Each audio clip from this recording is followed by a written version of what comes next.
ಎಲ್ರಿಗೂ ನಮಸ್ಕಾರ. ಆ್ಯಕ್ಚುಲಿ ಇದು ಪ್ರೆಸ್ ಮೀಟ್ ಅಲ್ಲ, ಯಾಕಂದರೆ ಗುರುಪ್ರಸಾದ್ ಸರ್ ಪ್ರೆಸ್ ಮೀಟ್ ಮಾಡ್ತಾ ಇದ್ದಾರೆ ಅಂದರೆ ನಾವು ಲೈವ್ ನೋಡ್ತಿದ್ದೆ ಶೂಟಿಂಗ್ ನಿಲ್ಲಿಸಿ. ಪ್ರೆಸ್ ಮೀಟ್ ಅಷ್ಟು ಮಜವಾಗಿರೋದು.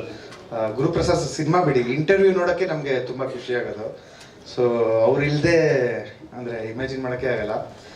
ನಂದು ಗುರುಪ್ರಸಾದ್ ಸರ್ದು ನಾನು ಫಸ್ಟ್ ಟೈಮ್ ಅಸಿಸ್ಟೆಂಟ್ ಡೈರೆಕ್ಟರ್ ಆಗಿದಾಗ ಜನ್ಮದಿನ ಅಂತ ದಿನೇಶ್ ಬಾಬು ಸರ್ದು, ಅದು ಪೋಸ್ಟ್ ಪ್ರೊಡಕ್ಷನ್ ಸ್ಟುಡಿಯೋ ಅಭಯನಾಡು ಸ್ಟುಡಿಯೋ ಆದಾಗ ಸರ್ದು ಆಗ್ತಾನೆ ಎದ್ದೇಳು ಮಂಜು ಅಂತ ಡಬ್ಬಿಂಗ್ ಸ್ಟುಡಿಯೋ ಬಂತು.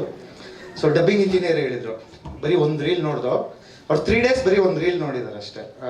ನೋಡ್ದೋ ಡಬ್ಬಿಂಗ್ ಮಾಡೋಕ್ಕಾಗ್ತಿಲ್ಲ ಯಾರಿಗೂ, ಅಷ್ಟು ಫನ್ ಇದೆ ಅಂತ.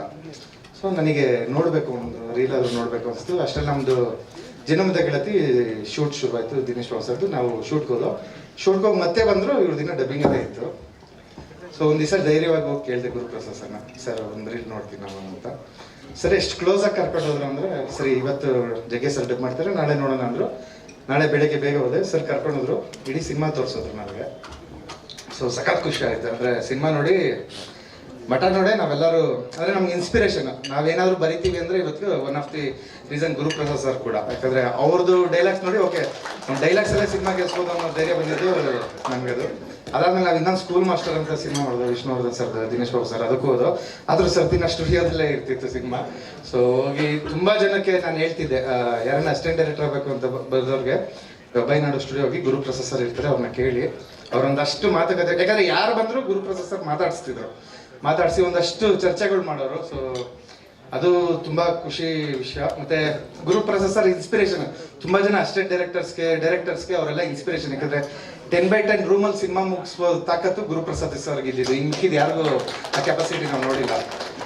ಸೊ ಎದ್ದೇಳೋ Manjunath to irrespective of report ಏನೇ ಇರಲಿ, ಸೊ ನಾವು ಗುರುಪ್ರಸಾದ್ ಸರ್ಗೆ ಒಂದು ನಮನ ಮಾಡಬೇಕು ಅಂದರೆ, ಯಾರ್ಯಾರು ಮಠ ಎದ್ದೇಳು ಮಂಜುನಾಥ ಇಷ್ಟ ಆಗಿದೆ ಅವ್ರಿಗೆ ಸಿನಿಮಾ ನೋಡಲೇಬೇಕು.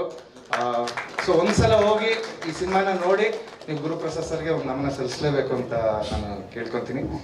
ಅದು ಬಿಟ್ಟು ಅದೇ ಒಂದು ಇಂಡಸ್ಟ್ರಿ, ಕನ್ನಡ ಇಂಡಸ್ಟ್ರಿನೇ ತುಂಬ ಅಂದರೆ ಲಾಸ್ಟ್ ಇಯರ್ಸಿಂದ ತುಂಬ ಮಿಸ್ ಮಾಡ್ಕೊಳ್ತಾ ಇದ್ದೀವಿ. ಸೊ ಅದರಲ್ಲಿ ಗುರುಪ್ರಸಾದ್ ಸರ್ ಅವ್ರದ್ದು ಒಂದು ಸೆಕೆಂಡ್ ನೀವು ಸಿನಿಮಾ ನೋಡಿ ಅವರಿಗೆ ನಮನ ಸಲ್ಲಿಸ್ಬೇಕು. ಯಾಕಂದರೆ ಮೇ ಬಿ ಆಡಿಯೋ ಸಿಡಿಲಿ ಅಂದರೆ ಫಿಲಮ್ ಆಡಿಯೋ ಸಿಡಿಲಿ ಹೈಯೆಸ್ಟ್ ಸೇಲ್ ಆಗಿರೋದು ಎದ್ದೇಳು ಮಂಜುನಾಥ ಅಂತ ಅನಿಸುತ್ತೆ. ಯಾಕಂದರೆ ಯಾವುದೇ ಟಿ ಬಸ್ ಹೋದ್ರೂ ಎದ್ದೇಳು ಮಂಜುನಾಥ ಫಿಲಮ್ ನೋಡ್ತಾ ಇರೋದು ತುಂಬ ಕೇಳಿದ್ದೀವಿ. ಸೊ ಮಿಸ್ ಮಾಡ್ಕೊಂಡಿದ್ವಿ. ಈ ಫಿಲಮ್ ನೋಡೋದ್ರ ಮೂಲಕ ಅವ್ರನ್ನ ಇದು ಮಾಡೋಣ. ಅಂದರೆ ಅವರು ನೋಡಿ ಕೊನೆಗೆ ಹೋಗ್ತಾನೋ ನಾವೆಲ್ಲರೂ ಇವತ್ತು ನಾವು ಪ್ರೀತಿ ಅಮರ ತ್ಯಾಗ ಮಧುರ ಅಥವಾ ಲವ್ ಇಸ್ ಬ್ಲೈಂಡ್ ಇದರಲ್ಲೇ ಇದ್ರೆ ಸರಿಯಾಗಿ ಬಂದು ಗುಂಬಿದ್ರು. ಇಲ್ಲ ಇದು ಕಿತ್ತೋದ ಪ್ರೇಮ, ಇವತ್ತಿನ ಲೈಫ್ ಅವ್ರು ನೋಡ್ತಾ ಇದ್ದಾರೆ.